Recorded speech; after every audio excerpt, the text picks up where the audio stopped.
नमस्कार मित्रांनो, कसे आहात तुम्ही? मजेत आहे ना? आज मी तुमच्यासाठी घेऊन आलेलो आहे पाठ 9वा संसाधन स्वाध्याय सोल्युशन.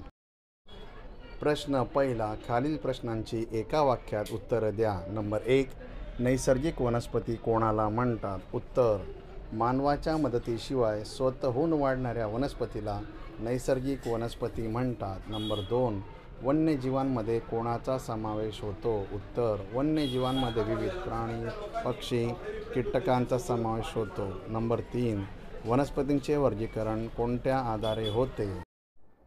वनस्पतींचे वर्गीकरण 2 घटकांवर आधारित आहे. 1, समुद्रसपाटीपासूनची उंची आणि तेथील हवामानातील फरक. नंबर 4, तलाव आणि सरोवरातील पाणी संग्रह क्षमता वाढवण्यासाठी काय केले पाहिजे? उत्तर, तलाव आणि सरोवरातील पाणी संग्रह क्षमता वाढवण्यासाठी गाळ काढला पाहिजे.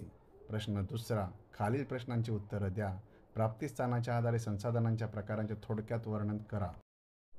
उत्तर, स्रोत किंवा वितरण क्षेत्रावर आधारित संसाधनांचे प्रकार खालीलप्रमाणे आहे. नंबर 1, सर्व सुलभ संसाधन. या प्रकारची संसाधनं सर्वत्र उपलब्ध आहेत. उदाहरणार्थ ऑक्सिजन आणि नायट्रोजन यासारख्या परिसंस्थांसाठी उपयुक्त वायू वातावरणात पसरतात. नंबर 2, सामान्य सुलभ संसाधन. या प्रकारची संसाधने सहसा आपल्यासाठी सहज उपलब्ध असतात. उदाहरणार्थ पाणी, कुरण आणि जमीन. नंबर 3, दुर्मिळ संसाधन. या प्रकारची संसाधन केवळ मर्यादित ठिकाणी उपलब्ध आहेत. उदाहरणार्थ कोळसा, खनिज तेल, नैसर्गिक वायू, विविध धातू, युरेनियम इत्यादी. नंबर 4, एकल संसाधन. जगभरामध्ये 1 किंवा 2 ठिकाणी क्वचितच आढळणारी खनिजे अद्वितीय किंवा दुर्मिळ संसाधन म्हणून ओळखली जातात. उदाहरणार्थ क्रायोलाइट खनिज हे फक्त युरोपमधील ग्रीनलँडमध्ये आढळते. वरील प्रकारच्या संसाधनाव्यतिरिक्त संसाधन देखील नूतनीकरणीय आणि अनूतनीकरणीय अशी विभागली जातात. नूतनीकरणीय संसाधन. जी संसाधन स्वतः वापराचा भाग ठराविक कालावधी पूर्ण करतात म्हणजेच अखर्चित असतात त्यांना नूतनीकरणीय संसाधन म्हणतात. उदाहरणार्थ झाड आणि पान, प्राणी, वनस्पती, सूर्यप्रकाश, वारा इत्यादी अक्षय संसाधन आहेत. अनूतनीकरणीय संसाधन. नैसर्गिक संसाधन जी एकदा वापरल्यानंतर नजीकच्या भविष्यात पुन्हा भरता येणार नाहीत त्यांना अनूतनीकरणीय संसाधन म्हणतात. खनिज, कोळसा, खनिज तेल, नैसर्गिक वायू इत्यादी. आण्विक खनिज इत्यादी ही अपारंपरिक संसाधन आहे. नंबर 2, फरक स्पष्ट करा. नवीनीकरण संसाधन आणि बिननवीनीकरण संसाधन. उत्तर, नवीनीकरण संसाधन आणि बिननवीनीकरणीय संसाधने. 1, तो स्वतःच वापरलेला भाग ठराविक कालावधीत पूर्ण करतो म्हणजे अक्षय आहे. नंबर 1, एकदा ते वापरल्यानंतर नजीकच्या भविष्यात ते पुन्हा तयार करणे अशक्य आहे. नंबर 2, झाडं, पानं, पशु, पक्षी, प्राणी, सूर्यप्रकाश, वारा इत्यादी अक्षय संसाधने आहेत. नंबर 2, खनिज, कोळसा, खनिज तेल, नैसर्गिक वायू, आण्विक खनिज इत्यादी ही अपारंपरिक संसाधने आहेत. नंबर 3, मानव संसाधनविषयी थोडक्यात टिप लिहा. उत्तर, मानवाने जगात सभ्यता निर्माण केली आहे म्हणून मनुष्य स्वतः एक शक्तिशाली संसाधन आहे. निसर्गातील विविध घटकांचा तो आपल्या ज्ञानाने आणि कौशल्याने संसाधन म्हणून वापर करतो. अशा प्रकारे मानव संसाधनांचा निर्माता आणि ग्राहक दोन्ही आहे. या प्रक्रियेत माणूस त्याच्या बौद्धिक क्षमतेनुसार निसर्गातील सर्वोत्तम घटक निवडतो. आवश्यक कौशल्य, क्षमता, ज्ञान किंवा तंत्रज्ञान असेल तेव्हाच मनुष्य नैसर्गिक संसाधनांचा जास्तीत जास्त वापर करू शकतो. शिक्षण आणि आरोग्य सेवा मानवाला एक विशेष प्रकारचे संसाधन बनवतात. मानवी संसाधन निर्माण करण्याच्या प्रक्रियेला मानव संसाधन विकास म्हणतात. नंबर 4, जलटंचाई जबाबदार मुख्य घटक कोणते आहेत? नंबर 1, उत्तर, पाऊस हा भारतातील पाणी पुरवठ्याचा मुख्य आधार आहे. वर जे अनेक क्षेत्रांमध्ये अनियमित आणि अनिश्चित आहे. यामुळे प्रामुख्याने कमी पावसाच्या भागात वारंवार पाणीटंचाई निर्माण होते. 2, भारताने गेल्या 5 दशकांमध्ये स्फोटक लोकसंख्या वाढ अनुभवली आहे. वाढत्या लोकसंख्येमुळे अन्नधान्य आणि नगदी पिकांची वाढली लागवड, वाढते शहरीकरण, आधुनिक जीवनशैली, जंगलतोड, जंगलांचा नाश इत्यादी परिणाम भारतात पाण्याची कमतरता, पाणीटंचाई सतत वाढ आहे. नंबर 5, परिसर तंत्र कोणाला म्हणतात सविस्तर समजावा. उदाहरणार्थ परिसर तंत्रामध्ये मानव, वनस्पती, प्राणी, कीटक इत्यादींचा समावेश होतो. त्यात एक जीव दुसऱ्या जीवाशी जोडून आपले अस्तित्व टिकून ठेवतो त्याला इकोसिस्टम असं म्हणतात.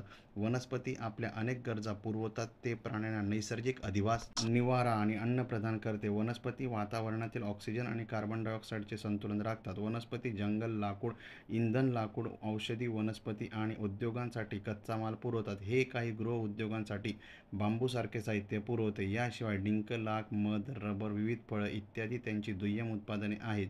जंगल वारे आणि पावसामुळे होणारी मातीची धूप रोखतात. जंगल जमिनीत ओलावा साठवतात आणि भूजल टिकून ठेवतात. नद्यांना पूर आटोक्यात आणण्यासाठी जंगल अत्यंत उपयुक्त आहेत. वन्यजीवांमध्ये विविध प्राणी, पक्षी आणि कीटकांचा समावेश होतो. ते आपल्या मांस, चामडे, फर, लोकर इत्यादी देतात. मधमाशी एक कीटक आहे. फुलांच्या परागणातून ते महत्त्वाची भूमिका बजावतात. पक्षी विविध कीटकांना खाद्य देऊन त्यांची संख्या नियंत्रित करतात. अशा प्रकारे प्रत्येक सूक्ष्मजीवांची परिस्थितीमध्ये एक अद्वितीय भूमिका समजली जाते. नंबर 6. जंगल आपल्यासाठी खूप उपयोगी आहे. विधान समजावा. उत्तर 1. जंगल वातावरणातील ऑक्सिजन आणि कार्बन डायऑक्साईडचे संतुलन राखतात. नंबर 2. मजबूत टिकाऊ लाकूड जंगलातून मिळते. नंबर 3. काही जंगलात झाडांचे लाकूड इंधन म्हणून वापरले जाते. 4. जंगल औषध, वनस्पती, काथा यासारख्या उद्योगांसाठी कच्चा माल देतात. 5. हे गृह उद्योगासाठी बांबूसारखे साहित्य पुरवते. 6. डिंक, लाख, मध, रबर, फळं यासारखी उत्पादनं जंगलातून मिळतात. 7. जंगल पाऊस पडण्यास मदत करतात. 8. हे हवामान विषम बनवण्यापासून प्रतिबंध करते. 9. ते वारा आणि पावसामुळे मातीची धूप रोखते. 10. ते जमिनीत ओलावा साठवून ठेवते आणि भूजल टिकून ठेवते. 11. नद्यांना पूर आटोक्यात आणण्यासाठी वनांचा खूप उपयोग होतो. 12. जंगलांचे प्रदूषण कमी करते. नंबर 13. ते वन्य जीवांना नैसर्गिक अधिवास आणि अन्न पुरवते. त्यामुळे जंगल आपल्यासाठी खूप उपयुक्त आहे. 7. संसाधनांच्या संरक्षणाचे उपाय सांगा. उत्तर 1. मातीची धूप रोखणे, कारण मातीची धूप तिची सुपीकता कमी करते. 2.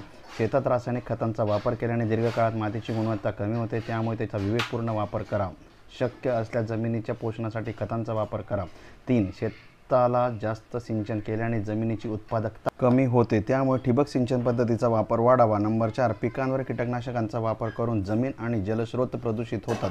त्यामुळे त्यांच्याऐवजी जैविक कीटकनाशकांचा वापरास प्रोत्साहन देणे. 5. परिसर तंत्राच्या संतुलनासाठी वन्यजीव महत्त्वाचे आहेत. त्यामुळे त्यांची शिकार रोखण्यासाठी कठोर कायदे करा. 6. वनक्षेत्रात चराई आणि वृक्षतोड रोखण्यासाठी विशेष उपाययोजना करणे. 7. पावसाळ्यात वाहून जाणारे पाणी साठवून ते उन्हाळ्यात वापरल्याने पाणी टंचाई टाळता येते. नंबर 8. तलाव खोल करून गाळ काढून पाण्याचा साठा वाढवता येतो. पावसाचे पाणी अडविण्यासाठी डॅम बांधून शेतीच्या पाण्याचा प्रश्न सोडवता जाऊ शकतो. नंबर 10. शक्य असेल ते वापरलेले पाणी पुन्हा वापरण्यासाठी प्रयत्न करणे. 11. किचन गार्डन बनवून घरातील पाण्यापासून ताज्या भाज्या पिकून घरातील खर्च वाचविता येतो. 12. ऊर्जा देणारी संसाधन भविष्यात नाहीशी होण्याची शक्यता असल्यास सौर ऊर्जा, पवन ऊर्जा, भरती, ओटी, भूऔष्णिक ऊर्जा संसाधनांचा वापर आतापासून विचारात घ्यावा किंवा त्याचा वापर वाढवावा. 13. ज्या संसाधनांचा पुन्हा वापर केला जाऊ शकतो त्यांचा वापर केला पाहिजे. अपारंपरिक संसाधनांचा पर्याय शोधले पाहिजे. 8. संसाधनांचे संरक्षण करणे हे आपल्या सर्वांचे कर्तव्य आहे. विधान समजवा. उत्तर वाढती लोकसंख्या आणि विज्ञान आणि तंत्रज्ञानाच्या असाधारण विकासामुळे संसाधनांचा वापर प्रचंड वाढला आहे. या परिस्थितीमुळे काही संसाधनांची टंचाई निर्माण झाली आहे.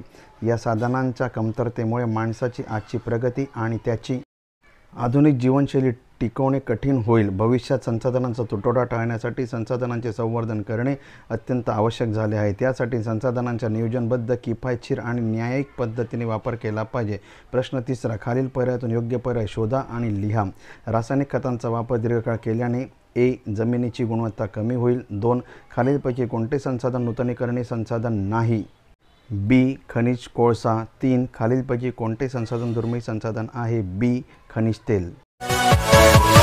Yeah.